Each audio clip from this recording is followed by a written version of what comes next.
এতিয়া বাজিলে ৰাতি 12টা বজালৈ মই কি কাম কৰিলোঁ চাওক। কালি যিহেতু থাৰ্ছডে বৃহস্পতিবাৰ, গোটেই গেছ টেছ ধুই একেবাৰে চাফা কৰি ল'লোঁ আৰু এইফালে বাচন চাচন যি আছিলে চব সকলো চাফা কৰিলোঁ, যিহেতু স্কুল আছে।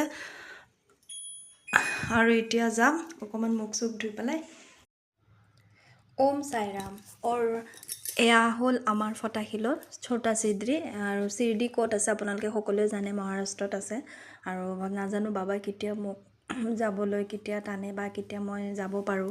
ঘৰখনৰো মানে প্ৰব্লেম আছে দিয়কচোন, আমি লেডিজবিলাকে যাওঁ বুলিও যাব নোৱাৰোঁ।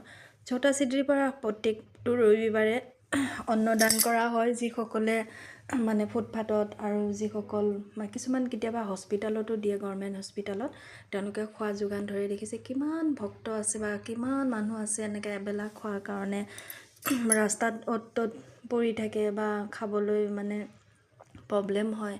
সেই তেওঁলোকক মানে সাই বাবা কৈছে ভোকে কো ৰুটি খিলাও। তেওঁৰ মানে সেইটোৱে মানে বাণী, আৰু তেওঁৰ বাণীবিলাক এনেকুৱা ধৰণৰ যে মোক মানে দেখুওৱা পূজা কৰিব নালাগে, মানুহক দেখাই পেলাই শংখ ঘণ্টি বজাই মোক দেখাব নালাগে। মনৰ পৰা ভক্তি শ্ৰদ্ধা আৰু চুবুৰী মেইন শ্ৰদ্ধা ৰাখি পেলাই মোক ভক্তিৰে যদি কোনোবাই ধূপ এডালো জ্বলায় মই তাতে সন্তুষ্ট।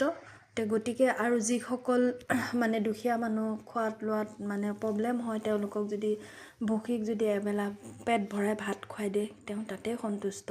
সেইকাৰণে ছোটা চিদ্ৰিৰ পৰা আজি বহুত বছৰৰ পৰা এই মন্দিৰ অহা বছৰ 25 বছৰ হৈ যাব, আৰু মই 18-19 বছৰৰ পৰা অহা যোৱা কৰি আছোঁ। একেবাৰে এই মন্দিৰটো নাছিলে, যেতিয়া সৰু এটা মূৰ্তি আছিলে তেতিয়াৰ পৰা মই বাবাক মানে পূজা কৰিব যাওঁ। যেতিয়া মোৰ মনটো বেয়া তাতে যাওঁ, মনটো ভাল লাগি যায়।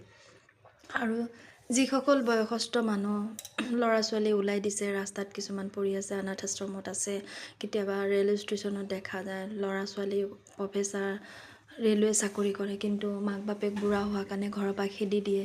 এওঁলোকক বিচাৰি আমাৰ মন্দিৰৰ তৰফৰ পৰা খানা খুৱায়।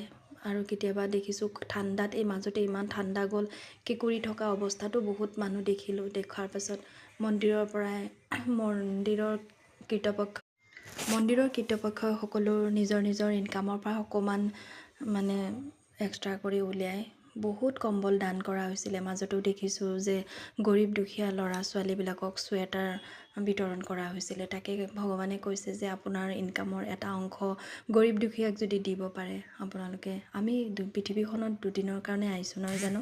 বহুতে পাহৰি যায়, পাহৰি পেলাই এইটো মোৰ সেইটো মোৰ, এই সম্পত্তি এই বিল্ডিং এইবিলাক কৰিও জীৱনটো শেষ কৰি দিয়ে। তেনে কৰা উচিত নহয়। আমি জীয়াই থাকোঁতে যিমানখিনি মানুহৰ সহায় আৰু ভাল কাম কৰি যাব লাগে আৰু, কাৰণ আমি যিহেতু ইয়াতে দুদিনৰ কাৰণে ফুৰিব আহিছোঁ। এই দুনিয়াখনত কেতিয়া কাৰ কি হয় কোনো নাজানে। এতিয়া কথা পাতি আছোঁ, অকণমান পাছতো আমাৰ কিবা এটা হ'ব পাৰে, সেইটো কোনো গম নাপায়। গতিকে বাবাই কৈছে সবকা মালিক এক হে। সকলো হিন্দু মুছলমান কোনো ইয়াতে জাতিভেদ কৰিব নালাগে, সকলোৱে আমি ভাই নহয় জানো।